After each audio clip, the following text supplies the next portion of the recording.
Bem, bom dia a todos. Em nome da organização do evento, do COBENS 2020, a gente quer agradecer a participação de vocês, né, nesse evento, contribuindo com o trabalho que vocês fizeram, com dedicação, com vontade de mexer nas coisas, né? E a gente está deixando assim, em termos de contribuição de perguntas, nós temos poucas perguntas para fazer que a professora Luciana vai colocar aqui no devido momento, tá certo? Então, eu estive conversando com a professora Luciana, nós dois estamos trabalhando aqui nessa sessão para acontecer. Vocês estão me ouvindo? Sim, sim. Tá. Então, nós estamos trabalhando juntos para a gente fazer dessa sessão o melhor possível, tá? Mas estamos com poucas perguntas feitas, inclusive foram perguntas feitas por um dos autores, foi o Armando Antoniadi. Ele fez 3 perguntas para 3 trabalhos. E a gente vai colocar essas 3 perguntas aí para vocês justificarem a pergunta, responderem o que é que ele está colocando. E nós vamos dividir isso em bloco para colocar uma ordem. Nós vamos primeiro tratar do bloco 1, depois do bloco 2 e depois do bloco 3. Como nós temos poucas perguntas para vocês responderem, eu fiz aqui uma sugestão e a professora Luciana concordou, e eu vou ler aqui para vocês o que eu sugeri. Uma coisa que aí vocês têm que concordar com isto ou não, tá certo? Coloquei 3 perguntas. Em vez de vocês apresentarem o trabalho, que o trabalho já foi apresentado no vídeo e tem o texto, né, do trabalho, a gente fez 3 perguntas com uma curiosidade de quem já está há muito tempo numa instituição de ensino, tá certo? Então, as 3 perguntas que a gente gostaria que cada autor colocasse.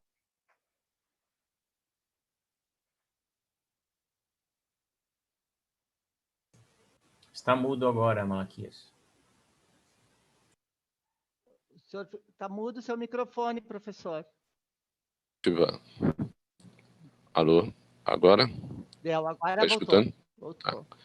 Sim. Então, a gente está fazendo uma proposta já que não tem muitas perguntas para serem respondidas, se vocês quiserem acrescentar algum comentário sobre o que vocês fizeram no trabalho, mas a gente gostaria que vocês respondessem a 3 perguntas nossas de uma forma geral. Essa pergunta valeriam para todos, tá certo? A primeira pergunta seria: quanto tempo você está no curso como professor ou aluno? Quem estiver falando, se for professor ou aluno, se identificar se é professor ou se é aluno, e há quanto tempo está no curso, certo? A segunda pergunta é: qual foi a motivação para realizar esse trabalho? O que é que provocou a vontade de fazer esse trabalho? E uma terceira pergunta é: como os colegas do curso reagiram em relação aos resultados do trabalho? Dentro da instituição de vocês, dentro do curso de vocês, como eles reagiram? Deram pouca importância, não ligaram, ou deixou de ser divulgado entre os colegas, ninguém disse nada, né, porque não soube do trabalho, não soube do resultado, ou se souberam, se foi divulgado, o pessoal ligou, deu importância, discutiu, perguntou, falou, contribuiu. Então, essas 3 perguntas básicas. Quanto tempo está na instituição, no curso? Qual a motivação para realizar o trabalho? E como os colegas da faculdade do curso reagiram. Ok? Vocês concordam em responder essas perguntas aí? Vocês estão de acordo? Sim. Sim. Para a gente preencher aqui o nosso tempo e aproveitar de alguma forma, a gente está trocando experiência, todo mundo vai ouvir o que cada um fez, de que forma fez e como foi a reação em cada local. Ok? Se alguém falar quiser... um pouquinho, professor? Posso falar um pouquinho? Pode sim. Pode sim, Luciano. O que a gente separou primeiro é o trabalho 3224 sobre torneio de robótica, o trabalho 3270, o trabalho 3285 e 2983. Tá? Tem uma pergunta, o Lucas Oliveira pergunta: vocês podem fazer as perguntas por aqui também, Lucas, sem problema nenhum, não precisa ser colocado lá, certo? E a primeira pergunta que tem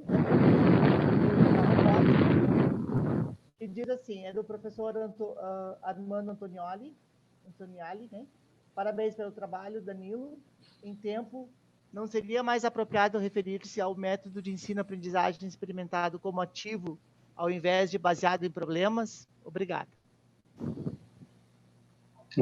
Bom dia, primeiramente, a todos. Bom dia, Danilo. Bom dia, Danilo. Então, as definições que a gente tem aí na literatura, que a gente encontrou durante a pesquisa, né? E com as perguntas que a gente aplicou aí no formulário, que a gente deu para os alunos responderem após a competição, a gente chegou na conclusão que o torneio serviu como um método de educação da PBL, tá? Mas também não deixa de ser uma metodologia de ensinar, de metodologia ativa de ensino, porque os alunos eram os protagonistas da condução do conhecimento, né? Desculpa. Então, eu entendo que o PBL pode ser uma maneira de aplicar essa metodologia ativa, né? Assim, pode ser os dois, né, de certa maneira. É uma forma de que você aplica a metodologia ativa e a PBL. E respondendo as perguntas, já posso responder as 3 perguntas que o professor falou? Pode responder, sem problemas. Ok, Eu estou no curso já há 2 anos e meio, estou no 5º período agora, né? Na verdade, até mais, como a gente teve a parada aí da pandemia, né? Quase 3 anos. E a motivação foi que a gente queria ver qual que era, medir mesmo, assim, mais em dados, né, com pesquisa, qual que foi o benefício e a participação que os alunos acharam da participação deles no torneio. Depois que a gente fez o torneio, a gente queria ter uma noção mais concreta de como é que foi para os alunos. A gente já tinha conversado um pouco, né, com os alunos, mas a gente queria ter isso em dados, né, e algo mais concreto. Então, a gente foi para poder saber também como melhorar para o próximo torneio. E agora a gente quer fazer isso uma coisa anual. Esse ano não foi possível, né, por causa da pandemia, mas a gente pretende, quando voltar, se a gente conseguir continuar realizando esse torneio, que ele é um torneio que era realizado anualmente, foi realizado anualmente em 2012 a 2015. Depois ele teve um hiato, por falta de quem pegasse para fazer, mesmo professores que faziam. Eles tiveram outros projetos, também faltou incentivo financeiro na época. Aí agora, em 2019, a gente voltou, agora dessa vez pelo Grupo PET, né, do Programa de Educação Tutorial do Cefet. E aí a gente quer continuar com esse projeto aí anualmente, quando voltar aí às aulas presenciais, né?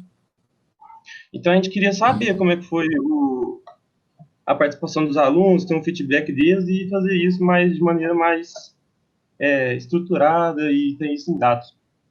Essa foi a motivação. A repercussão é na nossa faculdade lá, né? Não teve muito, porque até o pessoal não ficou muito sabendo. Foi mais, assim, dentro do nosso PET, aí sim, o pessoal ajudou, se colocou disponível para ajudar a realizar as pesquisas, ir atrás dos alunos também, que a gente não tinha mais contato, alguns já tinham formado, né, que era formando do ano passado, mas aí esse pessoal, assim, ajudou a gente, mas o pessoal da universidade não foi muito divulgado para eles não ficaram sabendo. Ok, Danilo. Obrigado aí pela Danilo, esse projeto também é feito. Esse projeto também é feito aqui em Caxias do Sul, certo? Com os alunos do curso de Engenharia Elétrica. E também não é muito divulgado, mas é um trabalho muito interessante. Ele é feito num horário de intervalo, apresentação num intervalo entre as aulas. E aí tem bastante alunos dentro do bloco que assistem, né, esse trabalho. Parabéns pelo trabalho. Obrigado. Professor Malaquias? O Alexandre Bom dia, Alexandre. Bom dia. Levantou a mão. É porque eu tinha algumas perguntas aqui também. E aí eu queria aproveitar porque eu tenho uma pergunta pro Danilo, certo? Ótimo. Pode fazer. Primeira pergunta, depois tu faz o teu depoimento. Combinado? Certo. Então, eu queria saber, Danilo, por que o formulário que você utilizou foi aplicado apenas aos alunos de graduação, sendo que tinha mais outros do ensino técnico que completavam o corpo de participantes em 15. Uhum. Então, a gente queria fazer, fez separado. Queria fazer uma pesquisa focada nos alunos da engenharia e nos alunos do técnico, porque eu acredito que as necessidades e objetivos dos dois pode ser um pouco diferente durante a participação aí. Claro que assim, todos querem aprender, né? Isso aí é óbvio, mas assim, o jeito que isso acontece, eu acho que acredito que cada um aí da graduação do técnico é feito de maneira diferente. Então a gente está escrevendo outro artigo separado para o técnico para focar mais nas necessidades, nas perguntas mais focadas para eles, para se adequar melhor à realidade deles. Ok.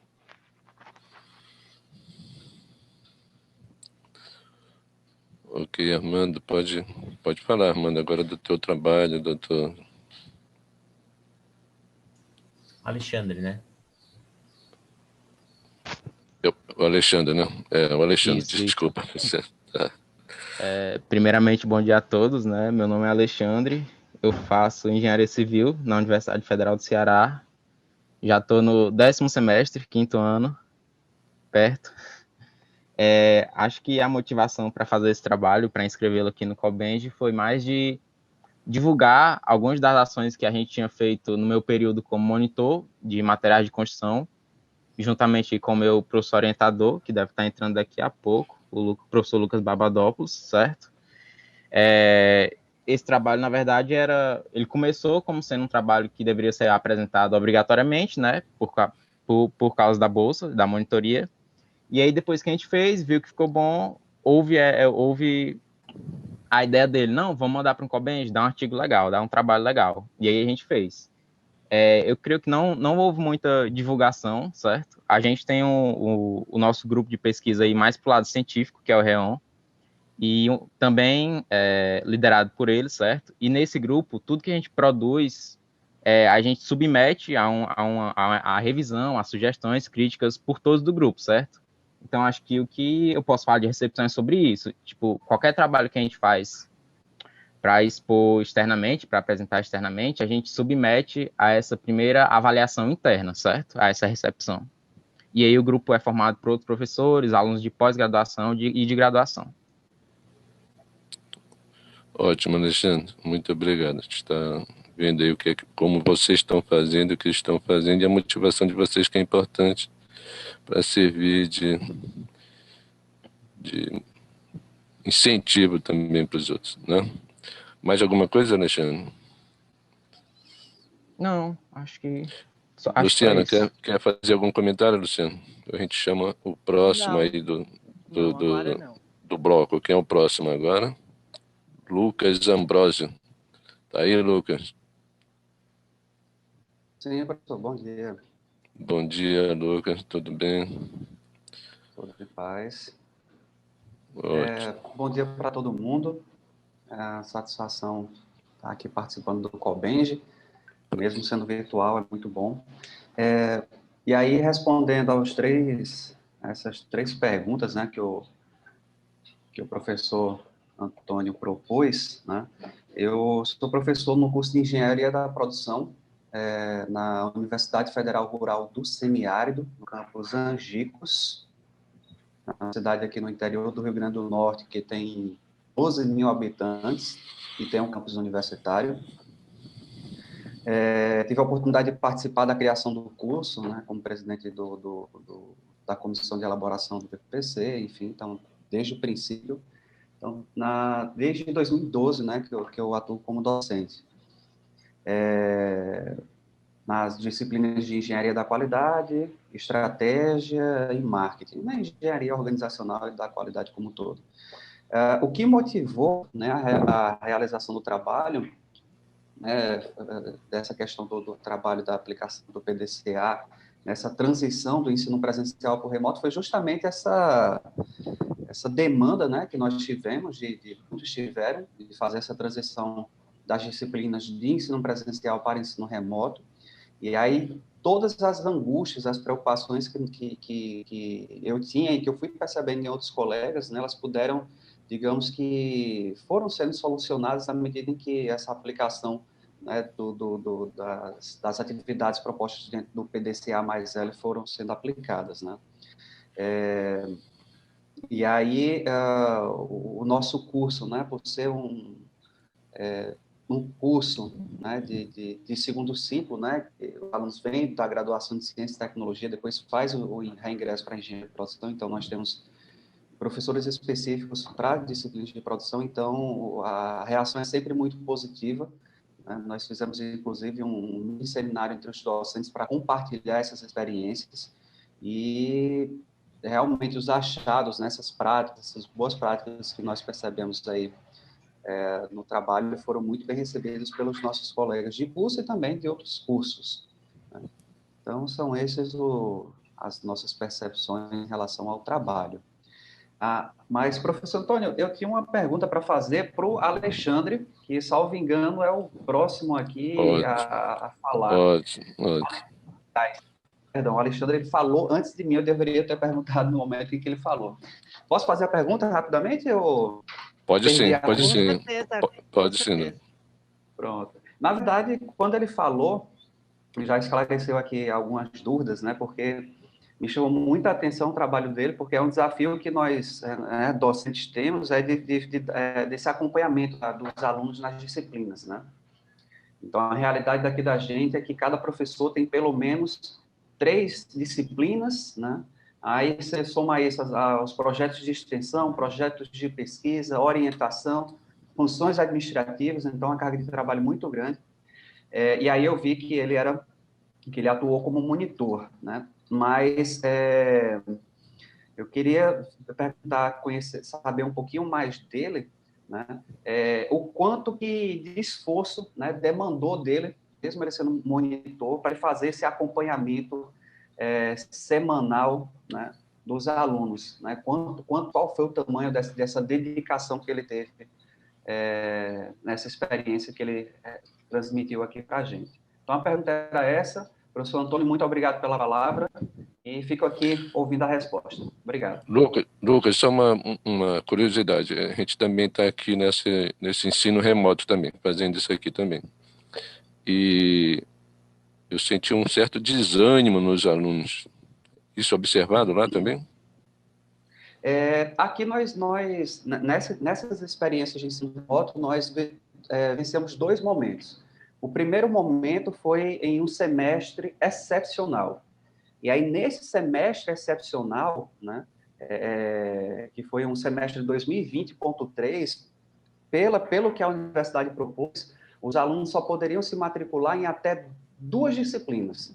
Então, a carga, digamos que a carga horária para os alunos e para os professores, ela era, digamos que, dentre as possibilidades que nós temos em um semestre regular, a carga horária era pequena, e aí, nesse semestre excepcional, né, o resultado, tanto para docentes quanto para alunos, ele foi muito positivo, né? Assim, claro que tem algumas exceções de dificuldades, enfim, por parte dos alunos, mas a gente entrando, analisando o segundo momento, a segunda experiência no ensino remoto, que é o semestre regular remoto, que nós estamos vivenciando agora, aí nesse semestre, os alunos e professores têm que cursar todas as disciplinas regular de um semestre.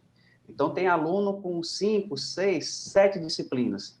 E aí, nesse caso, com essa quantidade de disciplinas, tanto alunos quanto docentes, tem, além da questão da desmotivação, né, tem também relatado uma sobrecarga cognitiva muito alta, né?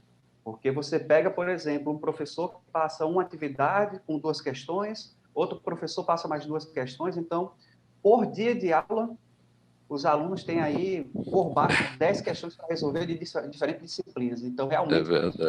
É verdade. No semestre, esse semestre regular remoto, realmente está sendo bem pesado para os alunos e também para a gente docente. Essa palavra desmotivação me representa nesse semestre, porque realmente tem sido uma carga de trabalho monstruosa. Nós começamos aqui, só para acrescentar aqui em Belém, na Federal, também abrindo o semestre inteiro, todas as disciplinas do semestre. E aí, como os professores começam a criar atividade, é a mesma experiência, está se repetindo aqui. Começa, cada um cria essa atividade e junta tudo isso, fica um bolo enorme e o aluno não tem condição de acompanhar, de cumprir, de fazer. Ok, Lucas. Ok, Lucas. Mesmo aí, Luciano. Lucas, aqui também, tá? Nós temos uma diferença de vocês, que nós somos uma universidade particular, né? Então, comunitária. Então, a gente depende da matrícula do aluno, certo? Sim.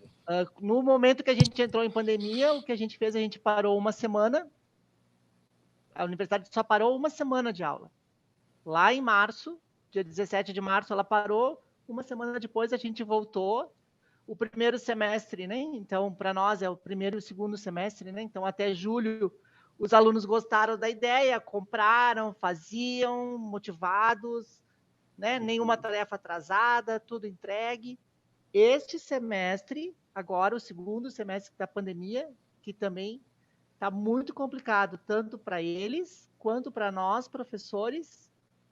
A gente usa a plataforma do Google, né? O Google Meet.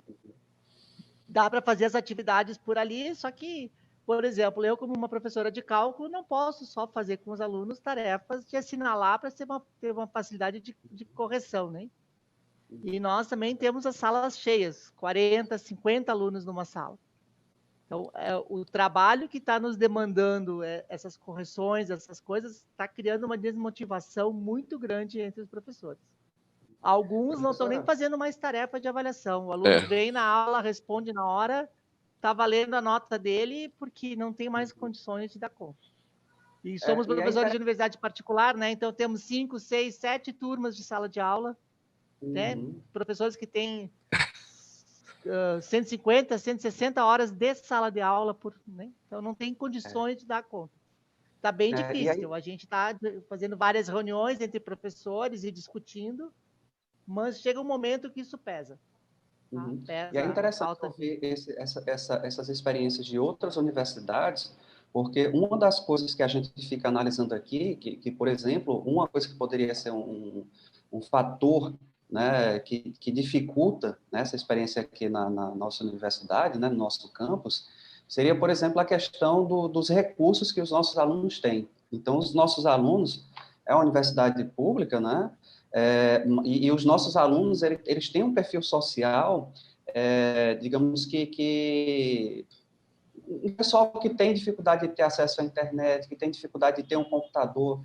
Então, muitas vezes, alguns colegas colocam que essa dificuldade de ter acesso a esses recursos tecnológicos de internet, enfim, poderia ser um fator que dificulta, né?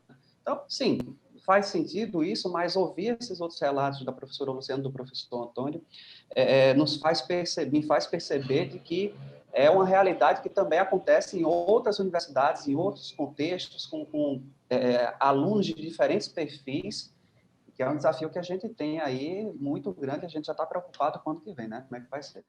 Mas eu também tenho alunos com sérios problemas de internet, tá? Eu mesma, como professora, o primeiro mês de trabalho remoto, bom, é como eu comentei antes, eu troquei de sala, tive que trocar a internet, né, da minha casa, computador, comprar equipamentos para poder dar aula de uma maneira mais fácil para os alunos me enxergarem. Eu comecei dando aula só falando, né? Agora eu já tenho câmera para filmar o que eu estou escrevendo, como se fosse um quadro. Então, tudo isso criou uma expectativa para a gente como professor e para os alunos também, né? Então, eu agora já tenho alunos que também sou coordenadora de curso, né? Para o semestre que vem, também sou coordenadora de curso. Isso é moleza, ser coordenadora. Ainda de tudo, eu sou coordenadora de curso, né? Então, eu tenho a aula, a coordenação e tudo mais.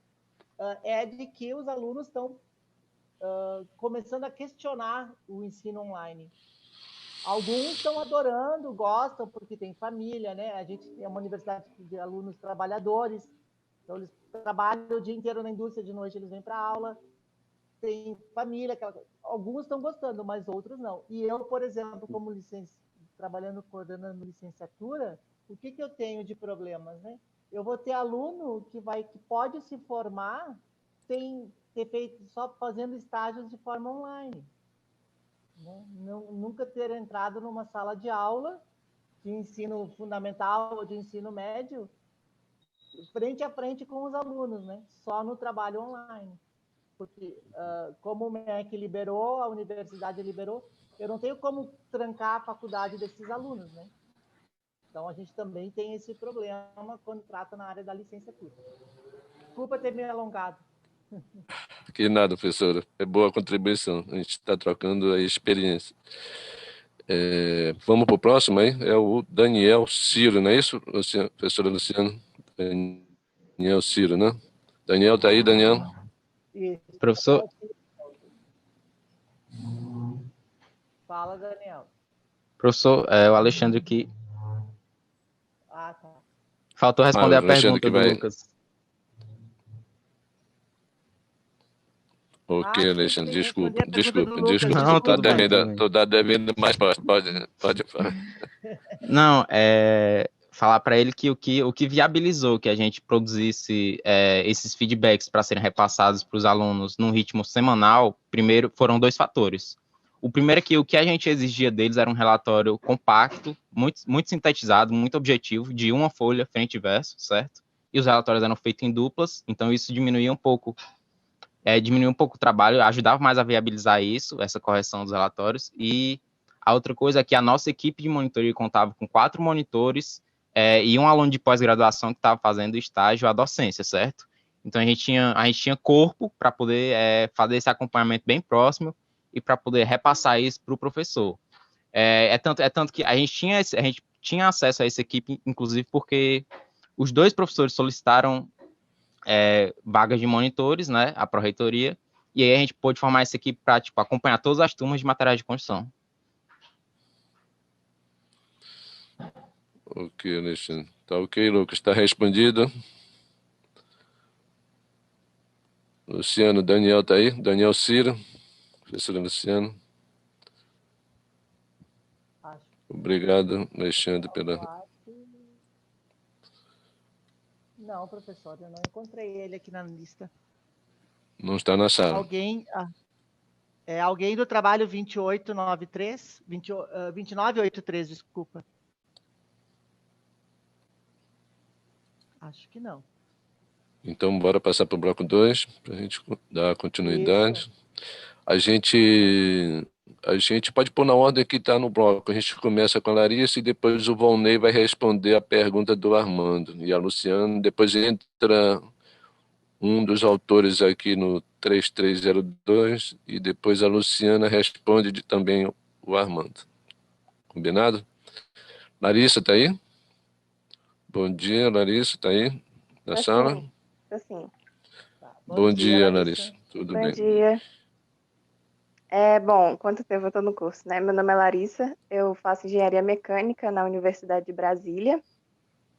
Eu tô no curso desde o ano passado, desde o primeiro semestre do ano passado, então eu tô no segundo ano, mas eu tô no terceiro semestre porque a UNB, na pandemia, parou durante esse primeiro semestre, né? Então, esse primeiro semestre de 2020, então a gente teve 2 semanas de aula, eu acho. Não, 1 semana presencial, 2 semanas de forma mais ou menos remota, aí depois ela parou totalmente, e aí depois a gente retomou nesse segundo semestre de 2020. Mas aí conta como um semestre só, né? Então, tecnicamente, eu estou no terceiro semestre e no segundo ano da faculdade. A motivação do trabalho, né? O meu trabalho, ele é sobre uma oficina de impressão 3D, de modelagem CAD, impressão 3D, e ele faz parte de 3 oficinas, então é uma das 3 oficinas que a gente propôs, só que esse artigo em específico é sobre uma das oficinas, né? E a motivação desse trabalho foi... Eu faço parte de um projeto de extensão, eu faço parte desse projeto de extensão desde o ano passado, e eu queria... Esse projeto de extensão, ele é sobre incentivar mais meninas a entrarem na engenharia, né? Então, eu queria fazer alguma oficina sobre robótica, porque eu já tinha mexido com robótica no ensino médio e eu entendo que foi uma parte importante para eu seguir o curso, né, na engenharia. Então, eu queria fazer alguma coisa, né, para incentivar essas meninas a aprender alguma coisa sobre robótica. Então, a gente foi e falou com os outros autores que não estão aqui, eu não sei, acho que eles ainda não estão aqui, infelizmente, para a gente construir essas oficinas. E aí, essa foi a motivação, para a gente conseguir fazer essas oficinas para as meninas e, ao mesmo tempo, a gente aprender junto com essa construção. Porque a gente fez a oficina teste com alunos de graduação, né? E esses alunos de graduação são os tutores das meninas do ensino médio. Então, a gente meio que uniu as duas coisas, né? Então, para conseguir que os tutores aprendam o suficiente para aplicar a oficina, já testar essa oficina com os alunos da graduação, para a gente conseguir um resultado muito bom no ensino médio. Me perguntaram aqui quanto tempo eu estou no curso, eu estou há 3 semestres, 2 anos. Os resultados, né? Como os alunos reagiram. Essas oficinas deram bons resultados. Como eu disse, eram 3 oficinas, o do artigo é uma das oficinas. E essas oficinas, elas renderam outros artigos também, porque foi um material muito interessante e que a gente produziu bastante coisa. Para essa primeira oficina, a gente produziu um carrinho, né? A gente modelou um carrinho novo para a gente, carrinho robótico, né? Com a impressão 3D para conseguir fazer essas oficinas. Então, a gente conseguiu produzir um material muito bacana. Então, a gente conseguiu produzir outros artigos, né? E a reação foi bastante interessante, porque, como eu disse, essas oficinas, elas têm como intuito treinar os alunos da graduação para depois eles conseguirem dar essa oficina para os alunos do ensino médio, né? Para as alunas do ensino médio. Então, todos esses alunos de graduação que fazem parte desse projeto de extensão reagiram muito bem às oficinas, eles gostaram muito, é uma coisa muito interessante. E como teve outros artigos, inclusive um dos artigos que a gente fez foi premiado em um congresso também de metodologias ativas, porque a gente utilizou essas metodologias ativas durante todas as oficinas, né? Então, teve bons resultados e todas as pessoas que estão envolvidas ali ficaram empolgadas com os resultados, né? Então, sim, no geral, todos os resultados foram muito bons. Larissa, parabéns então pelo trabalho de vocês aí, né? Vocês estão com uma boa isca para trazer mais gente, né? Mais mulher para engenharia, vocês estão conseguindo aí convencer, mas hoje já tem muita mulher na engenharia, já. Não é que tenha muito, mas já tem bastante mulher, não era da minha época, que a gente contava no dedo quantas mulheres tinham na sala, e hoje não, hoje já tem muita mulher participando da engenharia, graças a Deus, com muita competência, por sinal. Muito obrigado aí. Professora Luciana, quer fazer algum comentário, professora Luciana?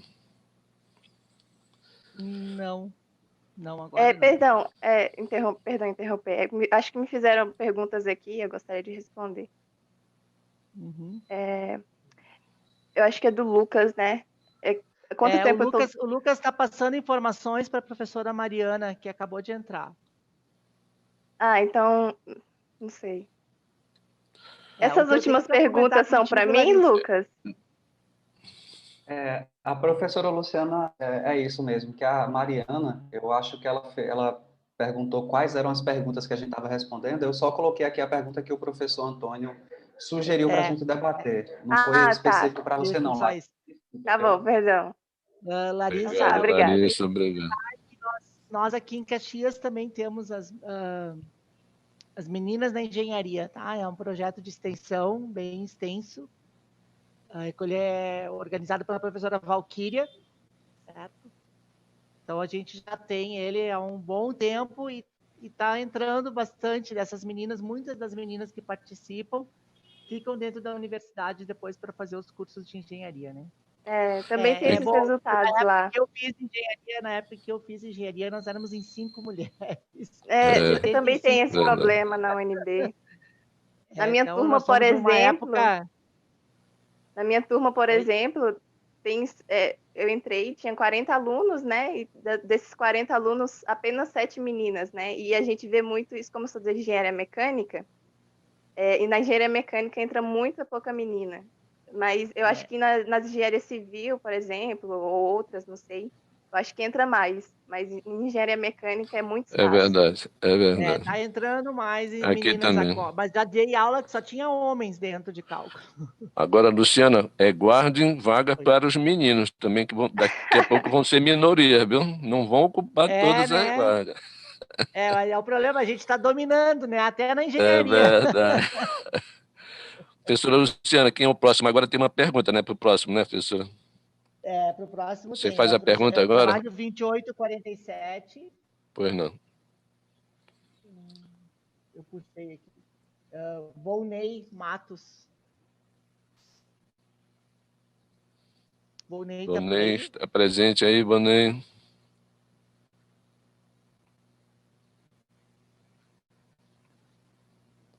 Não está na lista, Não Vonei. encontro o Deixa eu Volney ver aqui na aqui. lista. Não.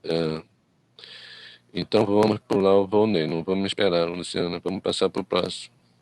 Então vamos. Maria Quem é o Gabriela próximo? Muniz ou Maila Cabral Eduarda de Souza Silva. Quem vai apresentar esse trabalho? 3302. 3302. Bom dia, eu sou a Eduarda. Bom dia, Eduarda, tudo bom? Tudo. A aprendizagem ativa de cálculo na engenharia auxiliada por software, né? Isso. Então, primeiro, você poderia responder as perguntas que o professor Malaquias formulou no início. Há quanto tempo você é prof ou aluna do curso? Qual a motivação para realizar o trabalho? E como seus colegas reagiram aos resultados do trabalho? Primeiramente, a gente tinha um trabalho com o professor Barbirato, que era de tutoria, assim que a gente entra na universidade. Que aí a gente fazia um acompanhamento de todas as matérias com ele. Mas aí, como a dificuldade do nosso curso ainda é maior, só com cálculo, a gente pediu para que fosse feita essa pesquisa que a gente fez com auxílio do Maple. E aí, a gente já está no curso há 2 anos, a gente entrou em 2018. E... Oi, bom dia. Bom dia. É isso aí, complementando o que a Duda falou, a gente faz engenharia civil na UFAL, e já estamos há 4 anos, estamos na faixa do quarto período, porque tipo, toda a motivação foi realmente a dificuldade nos cálculos, né? Principalmente no 1, que estava com alto índice de reprovação, e daí a gente tentou o auxílio do professor para melhorar essa questão, e foi bem produtivo.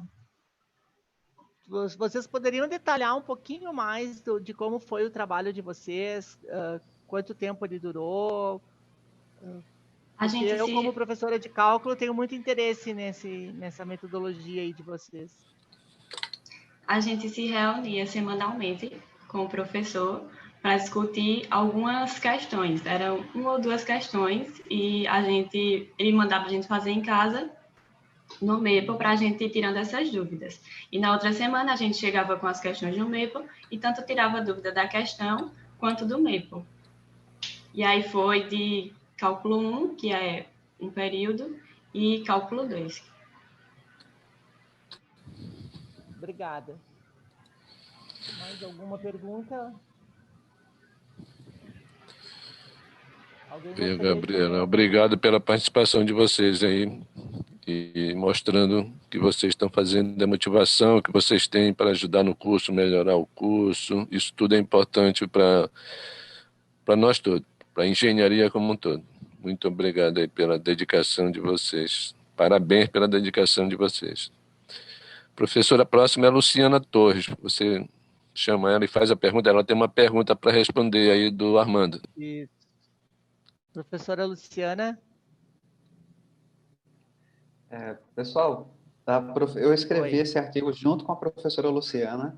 Ela está que fala é Lucas, novamente. E ela está Isso. participando, está em outra sessão, em outra sala. Deixa eu ver se ela chegou aqui. Não tem, não Porque tem ela teve problema. outro artigo que foi aprovado, eu acho que ela Sim. está em outra sala, pelo que ela tinha me falado, e ela não conseguiu voltar para cá ainda. Mas, Tudo assim, bem. falando rapidamente do trabalho dela, né, ela também é professora, acho que desde 2010 ela é professora também no curso de Engenharia de Produção. Aliás, uma excelente profissional, inspiração para mim, também como professor. E aí, o que motivou a realização desse trabalho está relacionado com aquilo que a gente estava conversando, né? Essa transição de modelos de ensino. E aí, nós percebemos que essa questão de compreender o estilo de aprendizagem do aluno poderia nos dar, né, mais informações para pensar as nossas estratégias, né, as nossas práticas pedagógicas e didáticas no ensino remoto. Né? É um resultado interessante, rapidamente falando, que, por exemplo, nós percebemos que no perfil, no grupo de alunos que nós pesquisamos, né, o estilo de aprendizagem que mais se destacou foi o de escrita, né? E o interessante é que quando eu faço um paralelo desse resultado de escrita com a minha disciplina que eu ministrei, a atividade que eles mais gostaram foi justamente uma atividade que envolvia a parte deles prepararem uma espécie de postagem para colocar no Instagram da turma, né, que a gente tinha criado. Então, a gente percebeu essas similaridades aí de resultados, né? E, mais uma vez, né, os nossos colegas, né, todos nós somos bem unidos, bem integrados, e a percepção também foi super positiva, né?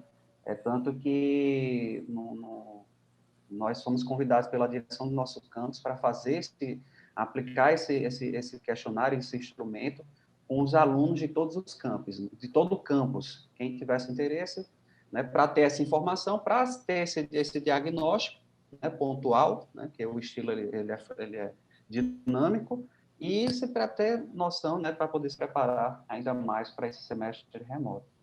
Então, os destaques são esses. E respondendo à pergunta que deixa eu ver aqui o nome dele. Armando. Isso, que o Armando fez, ele perguntou sobre se o questionário já havia sido desenvolvido e validado anteriormente, né? Então, assim, esse instrumento que nós aplicamos, nós nos tomamos como base uma outra pesquisa, que me falha a memória agora de qual foi essa pesquisa, e aí, nesse caso, a pesquisa que nós utilizamos como base tinha passado por uma validação. Esse, especificamente, que nós aplicamos, não, né? E, assim, ele pergunta também se existe alguma correlação entre o VARC, que foi a metodologia que nós utilizamos, e o ILS, né, do Solomon e Felder. Que existem vários estilos, vários instrumentos para esses estilos de aprendizagem. E, assim, a correlação da perspectiva estatística, nós não temos subsídios suficientes para dizer, né, falar sobre essa correlação, mas eu acredito que ele esteja tratando de uma correlação mais qualitativa, digamos assim. E aí, nesse caso, que a gente percebe, né, mesmo nós tendo optado por um instrumento que foi o VARC, é que tanto o VARC quanto o ILS, eles têm algumas similaridades em relação aos construtos, né, às dimensões dos estilos de aprendizagem. Então, a questão, por exemplo, visual, verbal, textual. Então, quando você analisa de uma maneira mais aprofundada, cada um desses construtos que os instrumentos eles trabalham, eles contemplam elementos que são muito similares, né? Existe, claro, algumas diferenças, até na própria forma de fazer a pergunta, mas a gente percebe essa similaridade, né? E uma coisa que a professora Luciana estava até comentando comigo é que o ILS, né, ele faz uma compensação quando você está calculando, fazendo o cômputo, né, desses estilos, ele faz uma espécie de compensação entre as alternativas das respostas. Então, a forma de você calcular, de você pegar as respostas do aluno, né, do inquirido, né, e fazer essa identificação do perfil tem uma espécie de compensação, que ela me comentou comigo, mas eu confesso que também não gravei muito bem. Então, são essas as nossas percepções, assim, respondendo ao que o Valnei tinha perguntado, ao Armando, perdão. Armando. Então, foi isso. Lucas, obrigado mais uma vez, Lucas. Obrigado. Nenhuma pergunta no chat, professor. Vamos para o Armando agora. Ele perguntou muito, agora nós vamos perguntar para ele. Bom dia, Armando. Brincadeira, Armando. Isso é brincadeira, só para relaxar todo mundo aqui. Tá ok. Tá Bom ótimo. dia, Armando. Bom dia para todos e todas. Agradeço as respostas aí que me foram dadas. Trabalhos interessantes. No caso do meu trabalho, ele trata como o título já deixa mais ou menos subentendido, de uma experiência de aplicação de situação-problema em uma disciplina de manufatura, mais especificamente disciplina de princípios de usinagem. Eu ministro essa disciplina há algum tempo e, enfim, trabalho com pesquisa em usinagem, né? Sendo mais, indo direto às perguntas, né, para não me alongar sobre o meu trabalho, eu estou na UFSCar, sou da Universidade Federal de São Carlos, interior de São Paulo. Estou aqui na instituição há 11 anos, como professor, fui professor substituto no início, quando eu estava no doutorado ainda, e estou como professor efetivo há 8 anos, do Departamento de Engenharia Mecânica. Fui coordenador do curso durante 4 anos, então tenho participado do COBENJ aí há algum tempo, desde 2015, na verdade, quando eu entrei na coordenação. Então, tenho acompanhado essas discussões, especialmente em relação a metodologias ativas, que é um tema que me interessa bastante. Motivação para realizar o trabalho. Nós temos um grupo de trabalho na nossa universidade, que se chama META, é um grupo de trabalho em metodologias ativas e estratégias de avaliação. Tem mais um integrante desse grupo, que é o meu colega de departamento, Flávio Watanabe, que está aqui conosco na sala, inclusive é coautor desse trabalho que eu mencionei. E esse grupo de trabalho existe desde 2017, ele começou inicialmente coordenado pelo pessoal da área da saúde, em especial do curso de medicina, que tem enfim, já um pouco mais de história nesse sentido. O curso de medicina da UFSCar, inclusive, é um curso em que o PBL é uma das veias estruturantes, e desde 2018, desde 2017 temos participado de oficinas, desde 2018 integrando esse grupo efetivamente, construindo oficinas diversas de formação docente ao longo dos anos, né? Inclusive, tivemos nessa última sexta-feira uma oficina virtual, fizemos 3 oficinas remotas de metodologias ativas, tentando ajudar os colegas a tornar esses encontros síncronos um pouco mais interessantes e dinâmicos. Então, a motivação vai muito nesse sentido de experimentar as metodologias as quais a gente tem estudado um pouco, né? Reação dos colegas. Com relação a esse trabalho especificamente, ele não foi propagandeado ainda, mas com a relação a outra estratégia, que inclusive foi objeto de uma apresentação de trabalho nosso de 2 anos atrás, estávamos lá em Salvador, se não me engano, né? Lá no Senai Cimatec. Eu apresentei um trabalho sobre uma outra estratégia, que é a TBL, a aprendizagem baseada em equipes. E aí a TBL, inclusive aquele trabalho de um monte de autores, nós conseguimos popularizar bastante a aprendizagem baseada em equipes no nosso departamento, em especial. Então, conseguimos capilarizar bastante, né? Esse trabalho agora, tratando de situação-problema, que, como eu disse, ainda não foi muito propagandeado, mas os resultados são bem interessantes, né? Só para fazer a propaganda, tive a experiência, 3 anos atrás, tive a possibilidade de ministrar uma disciplina de forma tradicional e uma turma da mesma disciplina, uma turma reduzida, do ponto de vista de número de alunos, eu implementei em 2 tópicos situação-problema como disparador do processo de ensino-aprendizagem, e os resultados numericamente foram interessantes. O resultado de prova, essa turma foi melhor. E uma turma que tinha desempenho médio, olhando o índice de desempenho acadêmico, igual. Então, de 2 turmas iguais, digamos assim, do ponto de vista de desempenho acadêmico médio, a turma onde foi empregado situação-problema teve um desempenho melhor nas provas, né? Então, essencialmente é isso. E aí, um detalhe mais ressalva que eu faço no finalzinho do meu texto, isso tem até a ver com a pergunta que eu fiz para o Danilo na primeira apresentação, né, para o primeiro da lista. Eu não acredito que o que eu fiz seja aprendizagem baseada em problemas, porque a aprendizagem baseada em problemas preconiza uma série de outras questões, inclusive da arquitetura do curso, né? Então, eu usei um elemento da aprendizagem baseada em problemas, que é a situação-problema, né? Então, eu tive esse cuidado de não... Enfim, é uma leitura, né? Obviamente, por isso eu fiz a pergunta para ele, né? Na minha leitura, eu não fiz PBL, né? Eu usei um elemento do PBL como instrumento de ensino-aprendizagem. Essencialmente é isso. Espero não ter me alongado demais. Armando, obrigado, Armando. Mais uma pergunta para ti. Essa experiência que tu tiveste com a turma especial, ela foi repetida, ela se mantém ou fizeste isso pontual uma vez? Legal, excelente pergunta.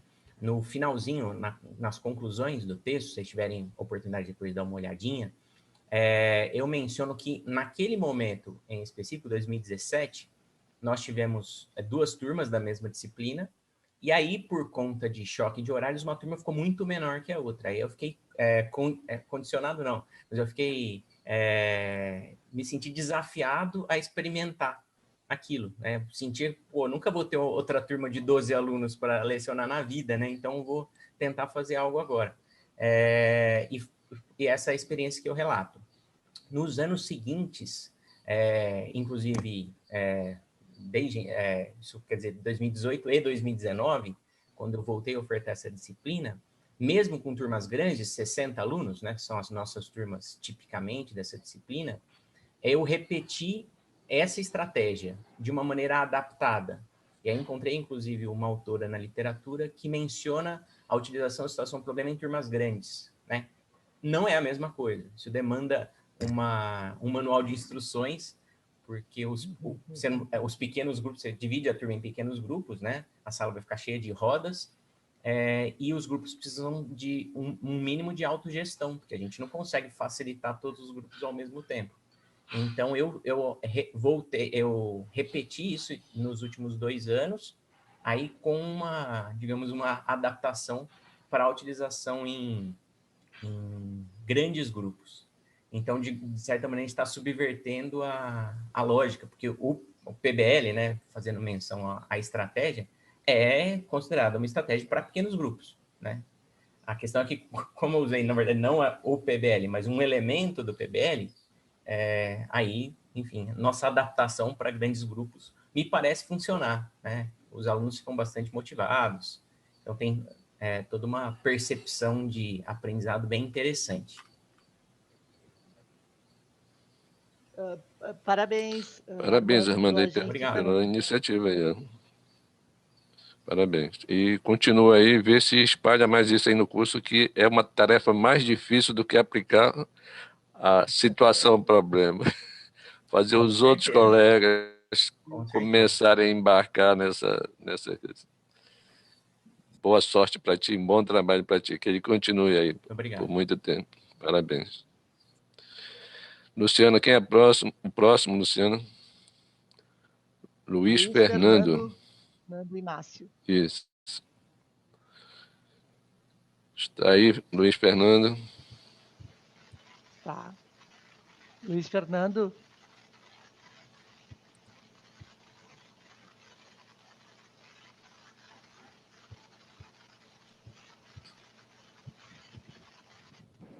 Ele está na lista.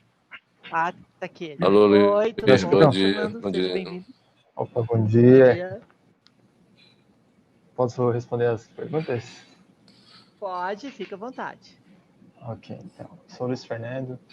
Eu estou no curso de Engenharia Mecânica, faço parte de Engenharia Mecânica há 5 anos, estou na reta final do curso.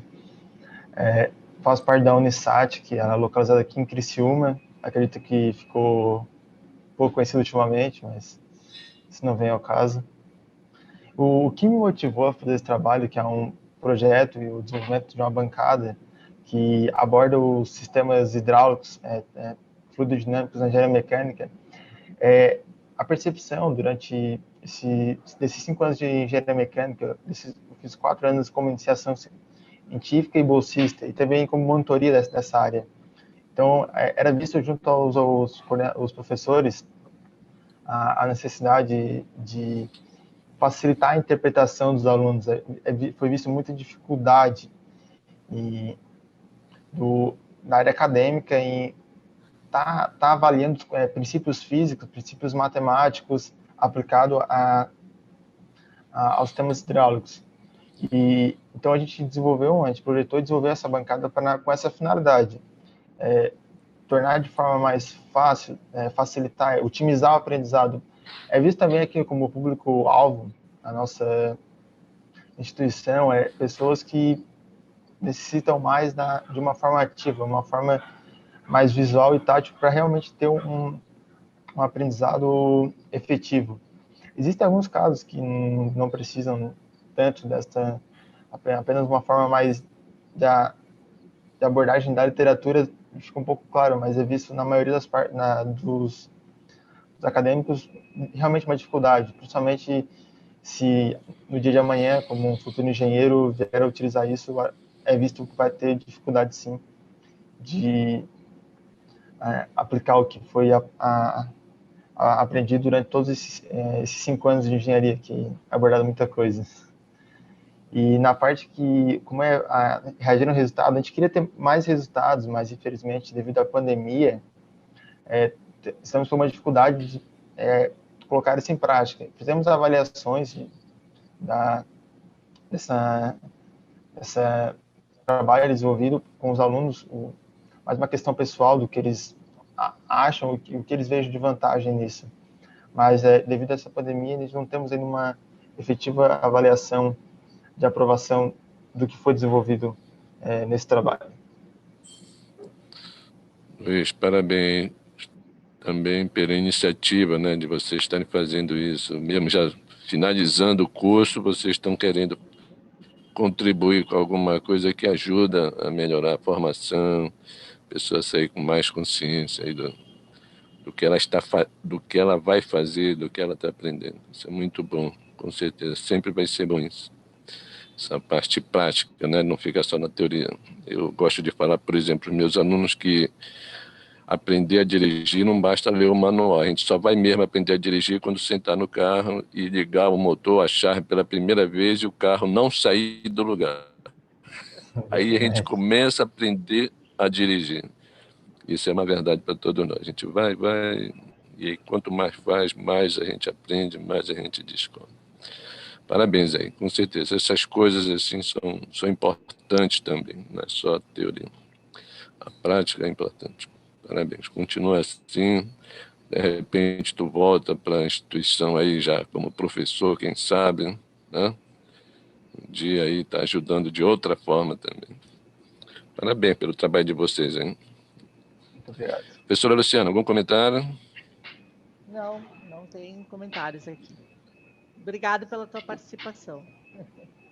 Agradeço também. Marlon José do Carmo. É o próximo, né, Luciano? Marlon José. É isso? Marlon José. Está aí, Marlon. Tudo bom, Marlon? Tudo bem, bom dia, Marlon. Bom dia, professor Antônio, bom dia, professora Luciana, bom dia aos demais colegas aí. Satisfação estar aqui com a Benji mais uma vez. Eu atuo no Cefet-MG, leciono nas disciplinas de controle de processos, automação. Eu participei aqui do início do curso de Engenharia de Controle e Automação, do campus Leopoldina, que é uma cidade aí de aproximadamente 50 mil habitantes. E o que motivou a fazer esse trabalho foi o fato de que nós temos nesse curso de engenharia de controle de automação 4 disciplinas diretas de controle de processos e são disciplinas de forte embasamento matemático e que tem-se muita dificuldade. A gente observa uma questão nacional, acho que no país todo, uma grande dificuldade de se aplicar os conceitos matemáticos trabalhados nessas disciplinas na prática. E essa é uma questão. A outra questão é você ter um fomento para poder ter laboratórios. Essa é uma grande dificuldade, pelo menos assim que eu tenho verificado na minha instituição. Também pude acompanhar quando fiz pós-graduação na UFJF, que é uma universidade próxima a nós aqui, quando eles tratam essas questões das disciplinas de controle, essa questão laboratorial, ela fica muito enraizada aqui. Essa questão de simulação, e aí, quando nós vamos pegar e dirigir o carro, né, começar a dirigir o carro, não dá para usar o manual. Então a gente tem procurado pegar e desenvolver vários kits, vários equipamentos em que possa trabalhar esses conceitos matemáticos da disciplina e aplicá-los na prática. E essa tem sido a motivação recorrente do curso nessas disciplinas. E também, muitas das vezes, também a gente tenta projetar os controladores, como melhorar as respostas dinâmicas dessas plantas, e muitas vezes os métodos tradicionais eles não dão conta, porque a teoria é uma coisa, a prática é totalmente diferente, existem várias coisas que não são previstas. Então a gente tentou aliar nessa prática algo que é visto em outras engenharias, que é a parte de otimização, a parte de teoria de jogos, a parte de... Então foi essa a motivação, tentar também tratar a questão de trazer conhecimentos de outras áreas para dentro da disciplina. Agora, como é que isso foi recebido pelos colegas? Aqui nós temos anualmente 2 eventos que fazem parte de toda a instituição, de todos os campi do Cefet, MG. São 2 eventos. Um é a mostra específica de trabalhos e aplicações, que chamam de META, onde participam alunos do curso técnico. A instituição tem curso técnico e curso de graduação. 2 cursos de graduação, agora um curso de mestrado. E nós temos 2 cursos de graduação na área de engenharia aqui, engenharia de automação e engenharia de computação. E nessa meta, os alunos mostram os seus trabalhos, são desenvolvidos com os professores, não necessariamente trabalhos de iniciação científica. E temos um outro evento, que é a Semana de Ciência e Tecnologia, associada à Semana de Ciência e Tecnologia, que é um de âmbito nacional, e que aí sim os alunos de iniciação científica eles participam. Mas esse trabalho ele foi previamente apresentado na forma de resumo na mostra específica de trabalhos e aplicações. Apresentamos e, sim, qual foi a receptividade dos colegas? A gente tem observado na nossa instituição que muitas das vezes aquele projeto que vira um produto final, ele tem maior visibilidade, que não foi o caso do nosso trabalho. Nosso trabalho ele é um trabalho mais de cunho didático e de cunho de tentar trazer a questão de associar disciplinas. E pessoal aqui na nossa instituição tem muito a visão de produto final, produto final, produto final. Então, normalmente, quem ganha, existe uma premiação no final da meta, né?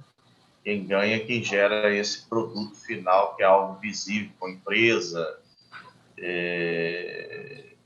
Até sugerir aqui que nós criássemos outras categorias, tais como desenvolvimento de produtos didáticos. Vamos ver se eu consigo disseminar isso aqui na turma. Professor Marlon, essa é uma tarefa difícil, você sabe disso, mas continue lutando que a gente vai conseguindo mexer com a cabeça dos colegas. Mas você está de parabéns aí pela a visão que você está tendo e a forma de querer também melhorar aí a instituição, o curso. Está de parabéns. Quanto tempo você está no Cefet? Eu não escutei quando você falou. Eu trabalhei 2 anos como substituto, em 99 a 2001, né? 2001. Aí eu saí 2 anos, questões de lei, trabalhei 2 anos na iniciativa privada, e em 2003 eu retornei à instituição de concurso público, e implantei. Até então só tinha 5 cursos técnicos. Nós começamos com a implantação do curso em 2004, curso de Engenharia de Controle e Automação.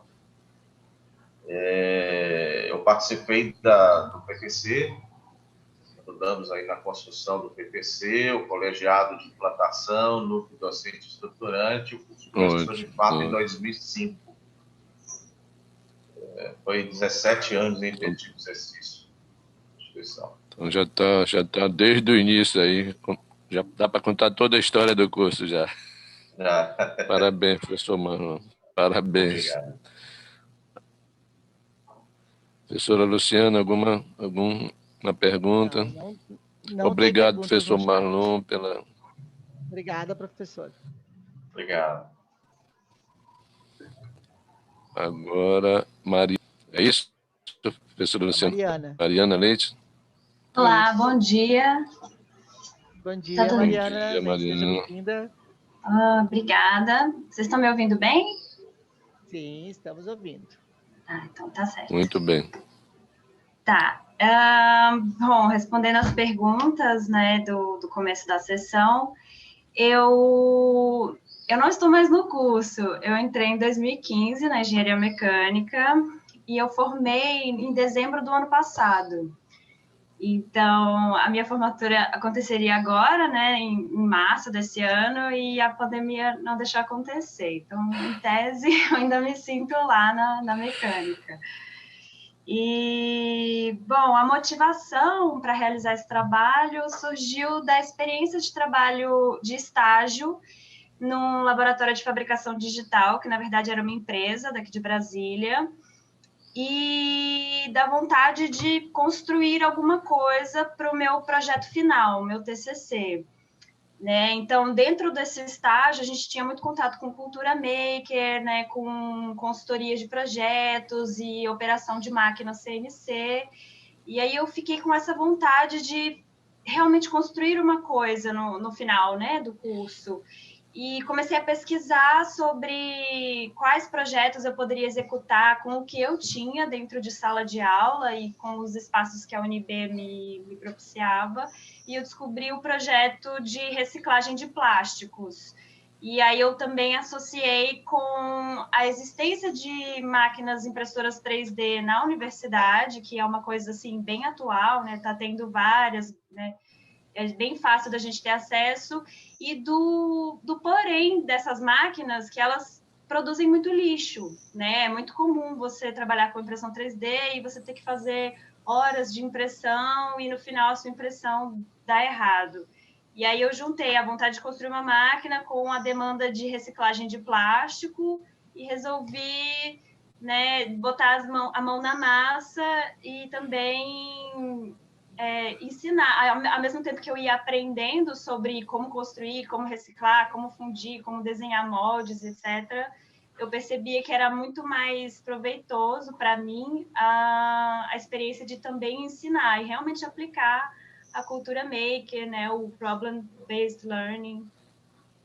E tá, com os colegas, como eles reagiram, foi no começo, em que eu ainda estava construindo, assim, o pessoal não estava muito por dentro do que estava se passando, mas no final a gente conseguiu apresentar, eu e a professora Diane, que é minha orientadora, a gente fez uma oficina de reciclagem de plásticos na Semana Universitária de 2019, e foi muito legal porque a gente teve bastante inscritos na oficina. E depois disso, foi uma oficina bem rápida, não deu para fazer grandes práticas, só deu para fazer uma prática de injeção com material reciclado e separado dos laboratórios abertos da própria universidade. E depois houveram outros colegas meus do grupo de pesquisa que decidiram também construir máquinas por eles mesmos ou também trabalharem com essa temática da reciclagem de plástico. Então, acho que foi um pouco positivo. É isso. Parabéns. A gente tem uma pergunta para ti. Pode mandar. Mariana, é o professor Carlos Sakelli. Tá? Ele pergunta qual o custo total das peças que foram compradas. A máquina inteira custou com uns R$1.000, 1.015, 1.000 e pouco. Mas eu tive muita peça que eu peguei de descarte, assim, de sucata, né? Que a gente tem a oficina lá da UNB, o laboratório de fabricação. Aí eu ia atrás de metalon, de tubo. O mais difícil foi achar aqui em Brasília o tubo necessário para fazer o cilindro de fusão da injeção, porque era um tubo que tinha que ter parede grossa, tinha que ser de aço, não podia ter costura interna. Então, aqui em Brasília foi difícil achar. Então, esse e os eletrônicos foram o maior custo. Mas, em termos de eletrônicos, que são as resistências, o controlador PID e os termopares, não passou de R$300, todos eles. Obrigado. Parabéns pelo teu trabalho. E que a formatura venha logo. Sim, quem dera. Obrigada. Mariana, só para te dar uma informação, aqui na Federal no Pará, eles conseguiram fazer uma formatura online. Fala aí pro pessoal aí, ver se se mexe. Para te dar logo esse diploma aí. Eu cheguei a fazer a colação. A gente já fez a formatura? Fiz, mas aí a gente tinha preparado uma festa, né? O pai, o fotógrafo. Tá. Não aconteceu ainda. Entendi. Aqui em Caxias também, dá pra fazer. Vai lá, pega o diploma e vai embora. Não tem muita festa, não. E agora, ontem o governador fechou tudo de novo. Fechou tudo, não tem formatura, não tem festa, não tem nada. Nada mais do que 6 pessoas na mesma mesa, nada. Fechou tudo aqui de novo. Mas precisa fazer isso. Deixa eu falar uma coisa aqui. Eu acho que todo mundo já participou, né? Professora Luciana, todo mundo já participou, né? Sim, todo mundo já deu uma participação. Então, olha só. Vamos ver se voltou Nós ainda temos algum tempinho, mas a gente não precisa preencher esse tempo. Mas eu deixo assim aberto para se alguém quiser falar mais alguma coisa, contribuir com alguma coisa, alguma fala.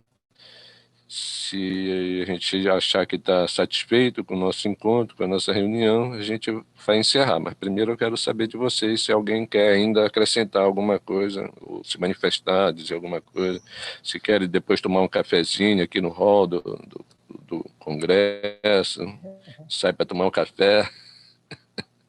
Eu tenho uma pergunta para o Armando. Não é uma pergunta, é um comentário, assim. Oi, Armando. Fique à vontade. Eu vi que você fez o Problem-Based Learning, só que em equipe, em times, você até falou uma sigla. Aí eu queria saber como foi essa experiência do time com Problem-Based Learning, como foi isso? Na verdade, eu contei um monte de coisas, talvez eu tenha te confundido. O trabalho, obrigado pela pergunta. o trabalho que eu idealmente apresentei foi uma experiência de utilização de situação-problema como disparador do processo de ensino-aprendizagem, né? Eu não chamei de PBL, eu fiz essa consideração, porque o PBL vai além da situação-problema. O PBL inclusive, uma arquitetura diferente para o curso, né? O que a gente fez foi seguir os 7 passos do PBL para utilizar a situação-problema. Então, beleza. Foi isso que eu trouxe nesse artigo, né? O que eu comentei posteriormente, a partir de uma pergunta que me foi feita, se eu tinha repetido essa experiência, né? Que eu me referi a uma experiência especialmente em 2017, quando eu tinha uma turma bem pequena. E eu disse que sim.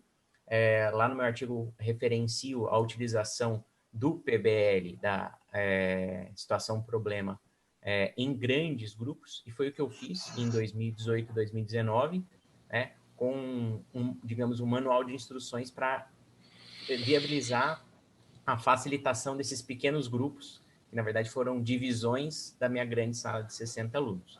Quando eu mencionei sobre Team-Based Learning, que é o TBL, na verdade foi para tentar responder a terceira pergunta, que envolvia como foi o feedback dos colegas, né, como os colegas sentiram essa implementação. Eu falei, olha, esse trabalho não foi amplamente discutido com os colegas, né? O Flávio, que está aqui, que é meu colega de departamento, é coautor, sabe do trabalho. O Ventura, que é outro colega de departamento, que também é coautor, sabe do trabalho. Mas ele não foi bem propagandeado ainda. O que foi bem propagandeado, que a gente tem utilizado essa outra estratégia no escopo das metodologias ativas, que é a aprendizagem baseada em equipes. Inclusive, 2 anos atrás, apresentamos aqui no Cobenji o compêndio dessas experiências todas de diversos colegas do departamento que se lançaram em usar o TBL. E aí o TBL é bem mais fácil, né? O TBL é aquela estratégia de ensino-aprendizagem ativa, pílula. Você tem lá a sua disciplina, está fazendo o seu ensino tradicional, possivelmente, mas em um tópico da disciplina, em uma aula ou 2, não necessariamente a sessão de TBL precisa tomar uma aula só, mas enfim, você consegue mesclar sem bagunçar tanto assim, sem demandar maiores esforços de planejamento. Então foi isso que eu mencionei, acabei mencionando TBL também, mas é outra estratégia, e essa a gente tem utilizado com mais frequência, é uma estratégia que a gente já tem algum domínio. Inclusive, no ano passado, naquele evento que antecedeu o Cobenji, que foi o SBAI, esse ano também teve, né, mas não foi colado com o Cobenji. O SBAI no ano passado foi um dia antes, né, o Simpósio Brasileiro de Aprendizagem Ativa. Acho que era isso, né, o título. Eu e o Flávio, isso, né? Eu e o Flávio, que está aqui, nós ministramos 2 minicursos. Um deles foi de aprendizagem baseada em equipes, TBL, foi pela manhã. Muito bacana. Beleza? Obrigada. Às ordens.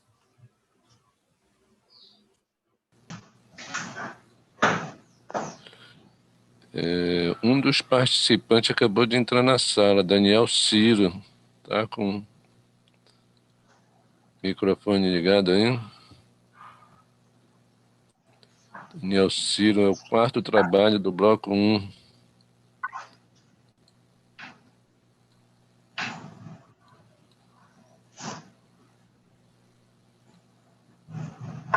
Professor Antônio, me ouve? Estou ouvindo. Aqui é João Carlos Barbirato. Não é o Daniel, é o João Carlos. Se quiser que eu espere o Daniel, eu aguardo. Não, pode falar, João. Aproveita. Eu sou coautor também do trabalho 3302, sobre aprendizagem ativa, utilizando o programa de computador. A professora Luciana se disse interessada em alguma coisa, né? Só para fazer um fecho, que as meninas que apresentaram, eu sou professor, aliás, desde 89, na Federal de Alagoas, da área de engenharia estrutural. E aí, tentando ajudar, a gente tem um programa na engenharia civil de tutoria para encaminhar os alunos né? E aí, nessa conversa, no primeiro semestre, a gente sempre vê as dificuldades. E sempre a gente tem batido nessa questão do cálculo, do degrau que vem do ensino médio para, né, a educação superior, sempre, né?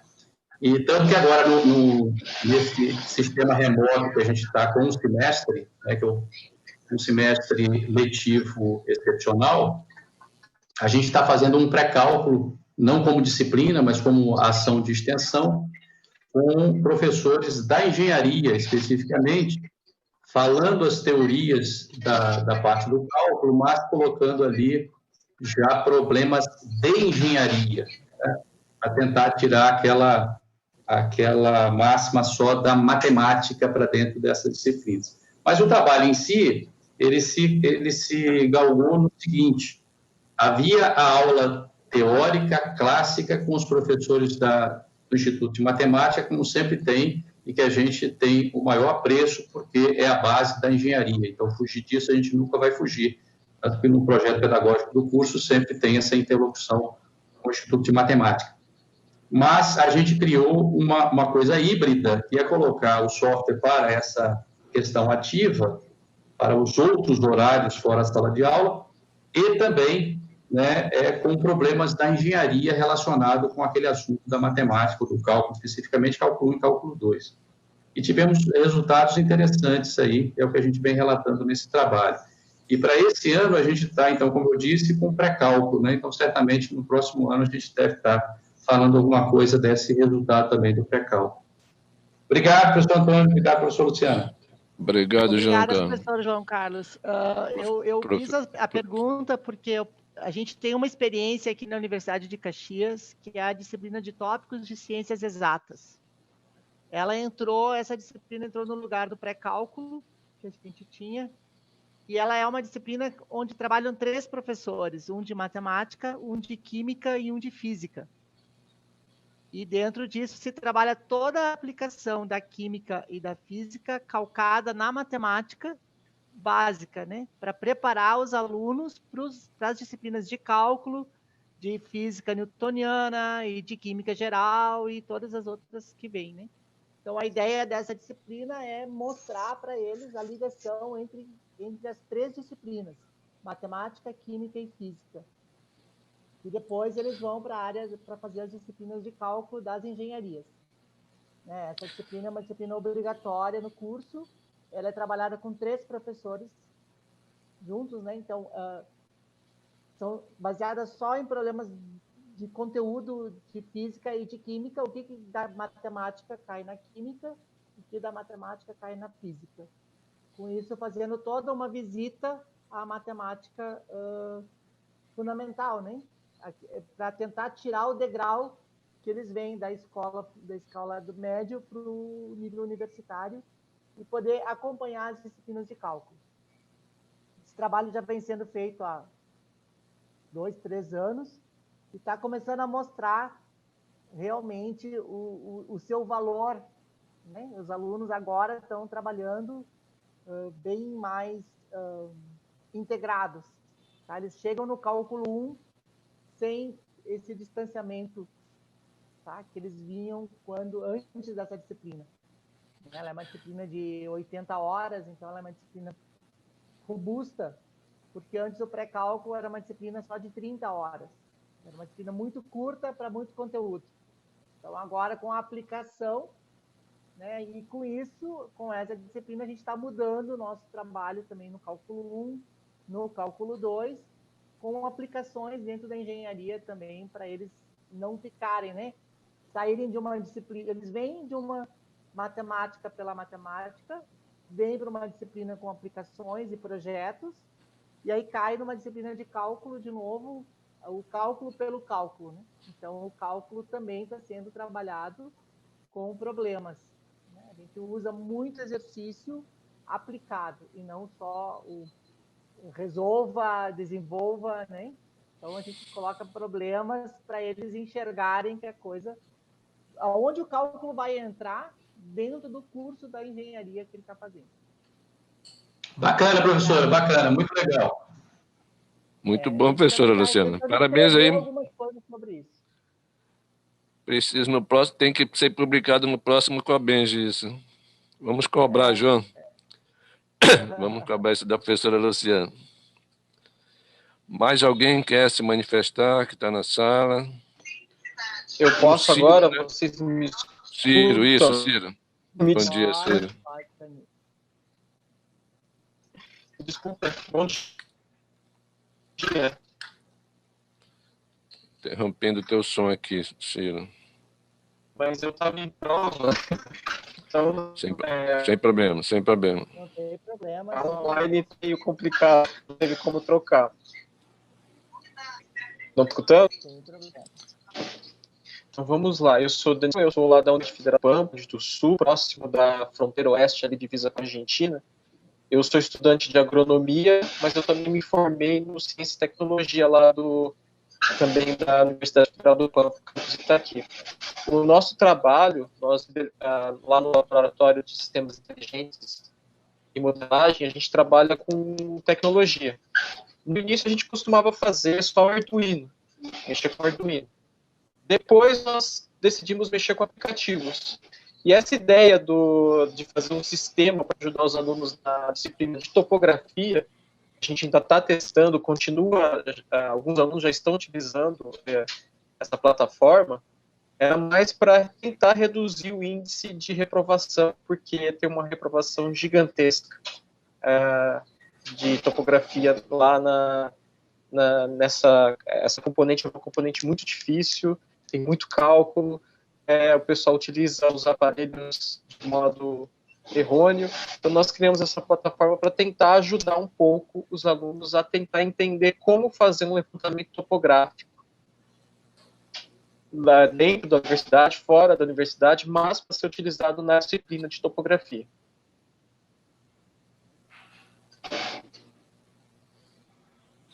Parabéns pelo trabalho. Como é que está a fronteira do estado?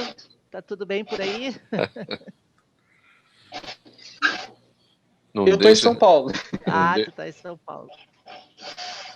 Tá bom. Daniel, obrigado também, Daniel. Teve um problema até aqui ontem. Muito obrigado e desculpa, mas eu tentei e o professor não me liberou. Não, sem problemas. Sem problema, Daniel, sem problema. Estás aí participando. Isso que é importante. Essa é a vantagem do online. Rapidamente tu chega aí em Caxias do Sul. Isso aí. Bem, mais alguém quer se manifestar? A gente pode dar como encerrada a nossa sala, nossa sessão. Eu quero agradecer a participação de todos, tá certo? Espero que a gente possa se encontrar em algum outro momento presencialmente, num próximo Cobenj, se Deus quiser. A gente está aí se conhecendo, né, frente a frente. E continue participando desse congresso que é importante para o ensino da engenharia, né? Eu já estou participando dele há muito tempo e ainda tive o prazer de participar do primeiro congresso online do Cobenj. Isso eu já vou contar para muita gente que eu participei do primeiro congresso online. Então isso foi uma coisa diferente para todos nós.